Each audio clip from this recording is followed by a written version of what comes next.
Hello guys, welcome back to twin Faris and mom. എൻ്റെ പുതിയ വീഡിയോയിലേക്ക് എല്ലാവർക്കും സ്വാഗതം. ഇന്നത്തെ വീഡിയോ വളരെ സ്പെഷ്യൽ ആയിട്ടുള്ളൊരു വീഡിയോ ആണ്. എന്താണെന്നല്ലേ, നമ്മൾ എല്ലാ ദിവസവും ചിക്കൻ കറി വെക്കുന്നത് പോലെ വെക്കാതെ നമുക്കൊന്നൊരു വെറൈറ്റി രീതിയിൽ ചിക്കൻ കറി വെക്കാം. അപ്പോൾ നമുക്ക് നേരെ വീഡിയോയിലോട്ട് പോകാം.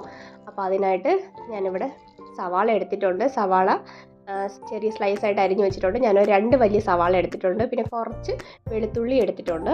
പിന്നെ നമ്മൾ മെയിൻ ഇൻഗ്രീഡിയൻ്റ് ആയ ചിക്കൻ കഴുകി വൃത്തിയാക്കി വെച്ചിട്ടുണ്ട്.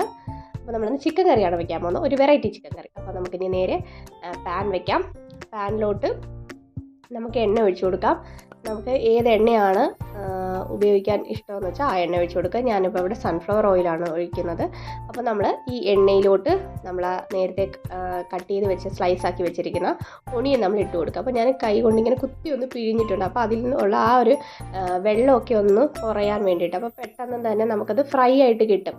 അപ്പോൾ നിങ്ങൾ ആരെങ്കിലും അങ്ങനെ ട്രൈ ചെയ്ത് നോക്കിയിട്ടുണ്ടോ ഇതിന് മുമ്പ്? അപ്പം പെട്ടെന്ന് തന്നെ നമ്മൾ ഈ ഒണിയൻ്റെ ഇത് വെള്ളം അങ്ങ് അബ്സോർബായിട്ട് പെട്ടെന്ന് തന്നെ നമുക്ക് ഫ്രൈ ആയിട്ട് കിട്ടും. അപ്പം അത് കുറേശ്ശെ ആയിട്ട് ഞാൻ ഫ്രൈ ചെയ്തെടുക്കുകയാണ്. കാര്യം ഒരുപാട് എണ്ണ യൂസ് ചെയ്തിട്ടില്ല, അതുകൊണ്ടാണ് ഇങ്ങനെ ഒരുപാട് സമയം എടുത്ത് ഇത് ചെയ്യുന്നത്. മറ്റേതാണെങ്കിൽ പെട്ടെന്ന് തന്നെ നമുക്ക് ഫ്രൈ ആയിട്ട് കിട്ടും. അപ്പോൾ നല്ലതുപോലെ കളറൊക്കെ മാറി നല്ലതുപോലെ മുരിഞ്ഞ് വന്നിട്ടുണ്ട്. ഇനി നമുക്ക് ഇത് മാറ്റി കൊടുക്കാവുന്നതാണ്. അപ്പം ഞാനങ്ങ് അടുപ്പ് ഓഫ് ചെയ്ത്, അല്ലെങ്കിൽ ഇനി കരിഞ്ഞു പോകും, നല്ല ചൂടായിട്ട് ഇരിക്കുവാണ്. അപ്പം അതിങ്ങനെ എടുത്ത് മാറ്റിയിട്ട് നമുക്ക് ബാക്കി ഇതുപോലെ തന്നെ ഫ്രൈ ചെയ്തെടുക്കാവുന്നതാണ്. അപ്പം ഞാൻ കുറച്ച് എണ്ണയിലാണ് ഞാനത് ഫ്രൈ ചെയ്യുന്നത്. ഒരുപാട് എണ്ണ ഒഴിക്കാതെ തന്നെ ഫ്രൈ ചെയ്ത് എടുക്കുവാണ്. അപ്പോൾ അതുകൊണ്ട് തന്നെ കുറച്ച് കൂടുതൽ സമയം എടുക്കും. നമ്മൾ ഒരുപാട് എണ്ണ ഒഴിച്ചിട്ടാണെങ്കിൽ പെട്ടെന്ന് തന്നെ നല്ല ഫ്രൈ ആയിട്ട് കിട്ടും. ഞാനിവിടെ കുറച്ച് എണ്ണ ഒഴിച്ചിട്ടാണ് ചെയ്യുന്നത്, അതുകൊണ്ടാണ് നമുക്ക് കുറച്ച് സമയം കൂടുതൽ എടുക്കുന്നത്.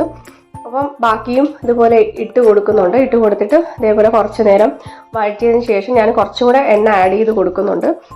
എണ്ണ അതിൽ പാനിൽ തീരെ കുറവാണ്. അപ്പം കുറച്ച് ഒന്ന് വഴണ്ടി വന്നതിന് ശേഷം എണ്ണ ആഡ് ചെയ്ത് കൊടുക്കും. എണ്ണ ആഡ് ചെയ്ത് കൊടുത്തതിന് ശേഷം നല്ലതുപോലെ നേരത്തെ ഫ്രൈ ചെയ്തെടുത്തതുപോലെ തന്നെ നമ്മൾ ഈ ബാച്ചും നന്നായിട്ട് ഫ്രൈ ചെയ്തെടുക്കുകയാണ്.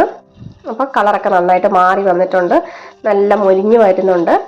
അപ്പം ഇനി നമുക്ക് അത് ഈ എണ്ണയിൽ നിന്ന് മാറ്റിയെടുക്കാവുന്നതാണ്. അപ്പം അത് മാറ്റി വെച്ചിട്ടുണ്ട്. ഇനി ആ പാനിലോട്ട് തന്നെ നമ്മൾ നേരത്തെ റെഡിയാക്കി വെച്ചിരുന്ന ഗാർലിക്ക് അത് നമ്മളിട്ട് ജസ്റ്റ് ഒന്ന്, വലിയ ഗാർലിക് ആണെങ്കിൽ ജസ്റ്റ് ഇങ്ങനെ ഒന്ന് വരഞ്ഞു കൊടുത്തിട്ട് അതൊന്ന് ഫ്രൈ ചെയ്യുക. അതൊന്ന് ജസ്റ്റ് ഒന്ന് ഫ്രൈ ആയാൽ മതി. അപ്പോൾ അതൊന്ന് ഫ്രൈ ആയതിനു ശേഷം അത് നമുക്ക് മാറ്റി കൊടുക്കാം. മാറ്റി കൊടുത്തതിന് ശേഷം ഇഞ്ചി വെളുത്തുള്ളിയും അത് നമുക്ക് നല്ലതുപോലെ ഒന്ന് ചതച്ച് എടുക്കാം. ഇനി നമ്മുടെ ഈ ചിക്കനിലോട്ട് നമുക്ക് ഫ്രൈ ചെയ്ത് വെച്ചിരിക്കുന്ന നമ്മുടെ സവാള നമുക്ക് ഇതിലോട്ട് ഇട്ട് കൊടുക്കാം. ഇനി നമ്മൾ നേരത്തെ ഫ്രൈ ചെയ്ത് വെച്ചിരിക്കുന്ന ഗാർലിക് അതും നമുക്ക് ഇതിലോട്ട് ചേർത്ത് കൊടുക്കാം. ചേർത്ത് കൊടുത്തതിന് ശേഷം ഇനി നമുക്ക് ഇതിലോട്ട് നമ്മളെ പൊടികളെല്ലാം ആഡ് ചെയ്ത് കൊടുക്കാം. മഞ്ഞൾപ്പൊടി, മല്ലിപ്പൊടി ഇട്ട് കൊടുക്കുന്നുണ്ട്. ഇനി നമുക്ക് എരിവിന് മുളക് പൊടി ഇട്ട് കൊടുക്കാം. നമുക്കൊരു ആവശ്യത്തിന്, ആ ഒരു എരിവിനും ആവശ്യത്തിനുള്ള ഇട്ട് കൊടുത്താൽ മതി.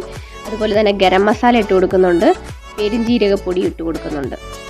പിന്നെ ഇഞ്ചിയും വെളുത്തുള്ളിയും നമ്മൾ നേരത്തെ അടിച്ച് വെച്ചിട്ടുണ്ടല്ലോ, ആ ഇഞ്ചി വെളുത്തുള്ളി അതും നമ്മൾ ഇതിലോട്ട് ഇട്ട് കൊടുക്കുന്നുണ്ട്. പിന്നെ കേർഡ്, അധികം പുളിയില്ലാത്ത കേർഡ് നമ്മൾ ഇതിലോട്ട് ഇട്ട് കൊടുക്കുന്നുണ്ട്.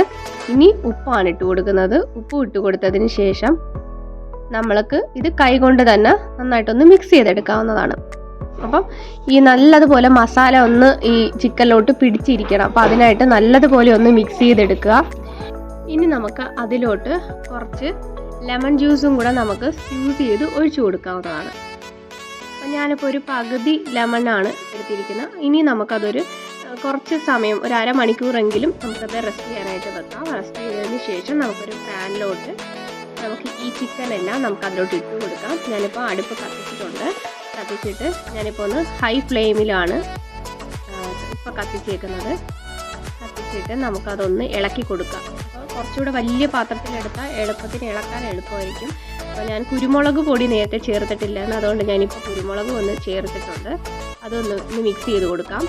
അപ്പം നമ്മൾ നേരത്തെ ചേർക്കുവാണെങ്കിൽ ഇപ്പോൾ ഇങ്ങനെ മിക്സ് ചെയ്യേണ്ട കാര്യമില്ല, അതുപോലെ വെച്ചാൽ മതിയായിരുന്നു. അപ്പോൾ ഇപ്പോൾ ഞാൻ ഫ്ലെയിം ഒന്ന് ലോ ആക്കാൻ പോവുകയാണ്.